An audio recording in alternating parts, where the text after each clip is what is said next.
তো একটি বাণী আছে ঠাকুরের, সেই বাণীটি ঠাকুর বাস্তবভাবে বাণী যেগুলো দিয়েছেন সেগুলো বাস্তবভাবে প্রমাণ করে দেখিয়ে দিয়েছেন। স্বামীর প্রতি টান যেমনি ছেলের জীবন পায় তেমনি। এই বাণীটা কিভাবে প্রমাণ করলেন সেই উপলক্ষে বলছি। নেতাজি সুভাষ বসু তিনি যখন দেওঘরে যান, তার বাবা মাও গিয়েছিলেন। ঠাকুর আসনে বসে ওই নেতাজি সুভাষ বসুর জন্য একটি চেয়ার সুন্দর করে সাজায় রেখেছে। যখন বাবা মাকে প্রণাম করলেন, ঠাকুরকে প্রণাম করলেন, নিচে বসলেন, তখন ঠাকুর কিন্তু ওই নেতাজিকে বলছেন যে তুমি এখানে বসো। নেতাজি প্রণাম করে ঠাকুরকে বললেন, ঠাকুর আপনি বলেন আমার বাবা মার গুরু, আর তারই গুরু আপনি, আমার বাবা মার গুরু আপনি, সেই হিসাবে আমি এই আসনে বসতে পারি না। যখন নেতাজি সুভাষ বললেন, কিছুক্ষণ ঠাকুর চুপ করে থাকলেন। এটা জীবকে শিক্ষা দেওয়ার জন্য তিনি তো সবই জানেন। তারপর মাকে জিজ্ঞাসা করলেন ঠাকুর যে মা,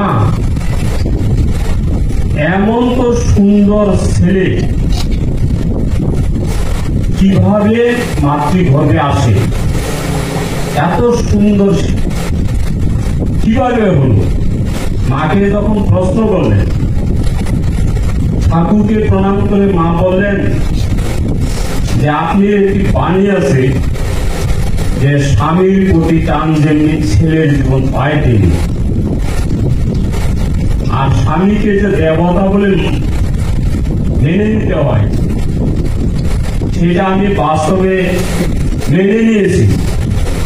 আমার বিয়ার পর আমার স্বামীকে কোনো দিন কোনো রাগী কথা, কোনো খারাপ ব্যবহার, খারাপ আচার, খারাপ নীতি সমস্ত কিছু আমি বজায় রেখেছি।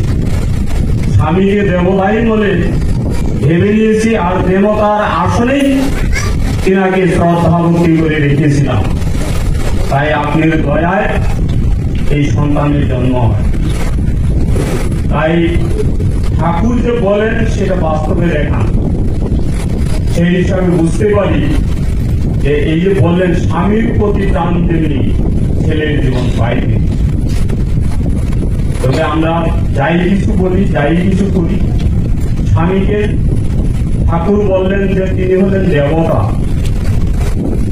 আর মায়ের খালি দেবতা বলে মেনে নিলে হবে না, বাবাদেরও তাকে দেবী বলে মানতে হবে।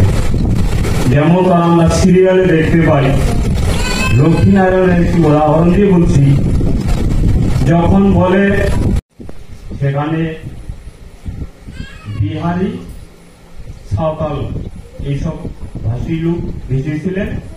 যখন তিনি আশ্রম সেখানে ভাড়া করে ঠাকুর আসেন, তখন কিছু পান্ডা গুন্ডা বাহিনী সৃষ্টি করলেন ঠাকুরকে মারার জন্য।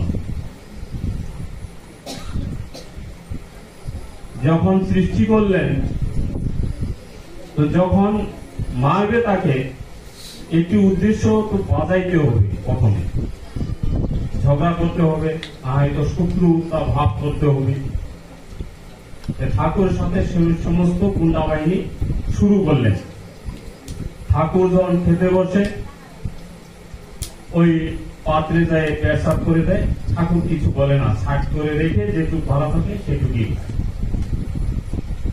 যখন এই সমস্ত আরম্ভ করলেন, গুন্ডা বাহিনী মনে মনে সবাই চিন্তিত হলেন যে ঠাকুরের সাথে তো আমরা ঝগড়াই বাজাতে পারছি না, তাহলে মারবো কি করে? তখন তিনারা সবাই যুক্তি করলেন।